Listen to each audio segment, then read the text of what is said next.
Hello, je suis Jacinthe Makosso du Congo-Brazzaville. Je suis fondatrice de la marque Nanjika. Alors Nanjika signifie en Wili ajouter. Pourquoi ajouter? Parce que nous sommes des ambassadeurs de la mode au quotidien et nous voulions nous approprier la mode différemment, à savoir créer une marque qui serait identitaire et made in Congo. Alors j'ai décidé d'entreprendre en 2014. J'ai d'abord débuté mon parcours au Bénin, où après mes études de commerce international et de marketing stratégique, je suis rentrée au Bénin où j'ai travaillé pendant 3 ans exactement dans le secteur pétrolier et c'est là que j'ai eu l'idée d'entreprendre. J'ai entrepris parce que j'ai senti qu'il fallait que j'ajoute ma touche, il fallait que je participe à une aventure africaine et c'est au Bénin où j'ai démarré un petit atelier de confection ainsi qu'une boutique et j'ai commencé à vendre. Et après je me suis dit qu'il fallait que je puisse m'investir un peu plus dans mon pays et j'ai décidé de rentrer au Congo en 2017. Donc, je suis rentrée au Congo en 2017 et là j'ai fait une série de défilés et j'ai ouvert aussi un magasin qui se trouve à Bakongo où il y a également un atelier de production et le magasin juste pour accueillir nos clients et vendre les produits que nous produisons sur place. Alors les difficultés que j'ai rencontrées sont d'ordre financier déjà dans un premier temps, parce que ce n'est pas facile forcément de trouver le financement, mais il faut savoir que quand on entreprend, il faut d'abord convaincre mon premier réseau, c'est-à-dire la famille, les amis. Donc ce sont des personnes qui m'ont aidé au quotidien pour pouvoir investir dans mon business. Après, les difficultés qu'on rencontre ici sont d'ordre peut-être géographique aussi parce que les clients ne sont pas forcément dans des zones commerciales, donc il faut communiquer pour les faire venir sur le point de vente. Et nous rencontrons aussi souvent des difficultés de production parce que la matière première n'est pas forcément disponible et il faut aussi former au quotidien les entrepreneurs. Les entrepreneurs, je parle des artisans avec lesquels nous travaillons, qu'il faut former pour faire des produits qui seront exportables.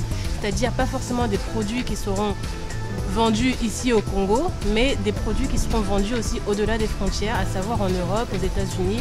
Et là, il faut que les finitions soient impeccables. Donc vraiment, on a toujours essayé de mettre un accent dessus, sur les finitions. Voilà pourquoi on peut parler de difficultés en ce sens. Parce qu'il faut vraiment faire attention à ce que l'on vend et ne pas faire de gâchis en fait. Alors c'est sûr qu'il y a beaucoup de difficultés lorsqu'on entreprend, mais il faut savoir qu'il y a aussi énormément de solutions. Il faut voir la vie, le business comme un défi en fait. Il faut se lancer des challenges et trouver des solutions à chaque fois qu'il y a une difficulté qui se présente à nous. Ce que moi j'ai décidé de faire, c'est de découper le travail. C'est de montrer aux gens avec qui nous travaillons, avec les artisans particulièrement, qu'il fallait découper le travail, qu'il fallait faire le travail de façon segmentée pour pouvoir avoir un meilleur résultat.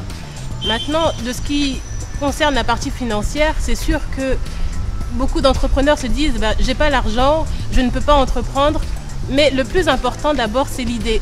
Une fois qu'on a l'idée, ensuite on peut voir quels sont les moyens financiers qu'on peut adapter, qu'on peut mettre en place pour pouvoir lancer son business.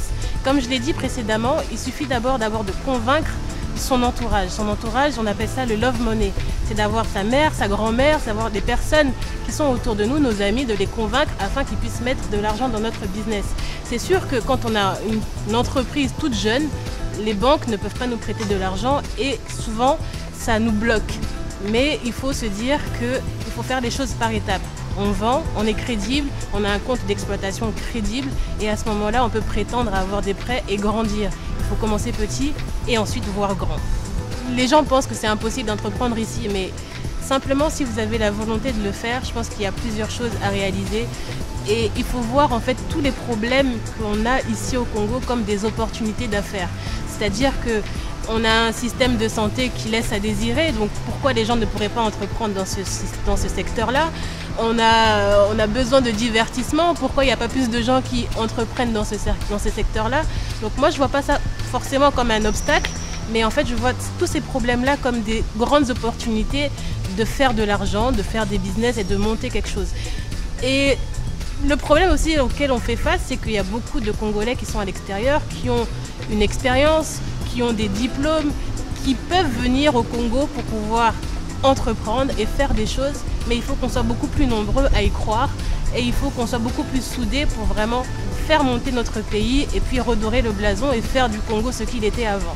C'est sûr que lorsqu'on entreprend, on se dit qu'il faut plusieurs victoires. Et moi, je l'ai dit précédemment, en fait, entreprendre pour moi c'est un challenge, c'est un défi de tous les jours. Et pour moi, les victoires, elles se célèbrent tous les jours parce que déjà, lorsqu'un client rentre dans la boutique, pour moi, c'est déjà une victoire parce que c'est une personne qu'on n'en connaît pas, c'est une personne qu'on essaye de convaincre, qui est déjà à moitié convaincue puisqu'elle est rentrée dans la boutique. Une fois qu'elle achète, et pour nous, c'est déjà une victoire. Et puis après, c'est le fait de se balader en ville et de voir des personnes avec Nanjika. On se rencontre comme ça, ils ne savent pas que je suis à l'initiative de ce projet-là. Et de voir ces personnes avec nos produits, ça nous rend simplement fiers. Et aussi de se dire que nos produits, par exemple, on a notre pouf qui est un best-seller. Et se dire qu'aujourd'hui, on en a vendu près de 400. Pour nous, c'est une grande victoire. Et chaque jour, on s'impose des défis comme ça. De pas seulement se concentrer au Congo, mais aussi d'aller au-delà des frontières. Donc l'année dernière, on a fait la foire de Paris. Pour nous, ça a été une victoire aussi parce que les gens ne nous connaissaient pas. Et c'était pas facile, on a réuni les sous à la dernière minute, on s'est battu pour le faire et ça a été vraiment un succès. Et on fait beaucoup de choses parce que je pense qu'on accorde vraiment une importance à aimer ce que l'on fait. Et on fait ce que l'on aime aussi. Et pour moi, c'est simplement ça une victoire, quoi. Parce que c'est pas facile parce que les gens se disent qu'il faut avoir un bon salaire, mais pour moi, ma victoire, c'est déjà d'avoir créé tout ce que j'ai fait aujourd'hui et de se dire j'ai un magasin, il y a des artisans qui travaillent avec nous, on vend des produits, des personnes sont convaincues, elles achètent et parlent de nous et pour moi c'est ça la victoire. Nos prochains challenges chez Nanjika, c'est d'augmenter notre capacité de production, c'est à savoir créer un atelier beaucoup plus grand avec beaucoup plus d'artisans qu'on pourra accueillir et qui pourront être formés chez nous. Mais on accorde aussi une grande importance à pouvoir toucher enfin le marché américain. Parce qu'en étant au Congo, c'est vrai qu'on a cette facilité de pouvoir vendre en Europe, de pouvoir vendre en France, mais ce serait intéressant pour nous d'aller toucher un peu le marché américain à travers la Goa, qui est un moyen de pouvoir promouvoir nos matières premières, de pouvoir promouvoir les productions ici que nous faisons en Afrique. Donc on aimerait beaucoup aussi aller toucher le marché américain. Donc c'est un peu ça nos projets pour l'année 2020. Alors en 3 mots, pour moi, entreprendre, c'est aimer. Aimer parce qu'il y a des obstacles, il y a des défis à relever. Et donc il ne faut pas oublier qu'on fait ça déjà par amour. Ensuite, pour moi, je mettrais aussi discipline parce qu'il y aura beaucoup de gens qui vont venir empiéter sur votre business, que ce soit la concurrence, que ce soit les nouveaux entrants, que ce soit les clients. Donc il y a beaucoup de gens qui peuvent aussi ombrager ce que vous faites. Donc c'est d'avoir de la discipline. Et après, je mettrais aussi qu'il faut avoir de la créativité. De la créativité parce qu'il faut se renouveler chaque jour. Lorsque vous allez entreprendre quelque chose, il faut savoir que plusieurs personnes voudront faire la même chose que vous. Il faut savoir qu'il y aura plusieurs personnes qui seront contre vous. Et il faudra savoir aussi qu'il y aura plusieurs personnes qui ont envie de rien faire et qui n'ont simplement pas envie que vous puissiez entreprendre. Donc c'est vraiment de garder le cap, d'aimer ce que l'on fait, d'être discipliné et d'être organisé. À vous les followers de Je décide d'entreprendre. Si vous êtes en train de regarder cette vidéo, il n'y a pas de hasard. Simplement, vous avez envie d'entreprendre, vous avez une idée qui vous trotte dans la tête. Moi, je vous donne un petit conseil, c'est de vous lancer.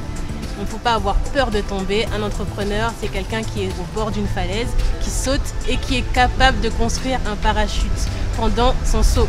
Donc, allez-y, lancez-vous, faites-le. Il ne faut pas avoir de regrets, il faut simplement le faire. Alors, vous pouvez nous suivre sur les réseaux sociaux, Facebook, Instagram. Et vous pouvez également vous rendre sur notre point de vente qui se trouve à Bakongo, avenue Savorgnan de Brazza à Brazzaville. Également, nous faisons des ventes privées, donc vous serez tenus au courant sur les réseaux sociaux quand nous sommes à l'étranger.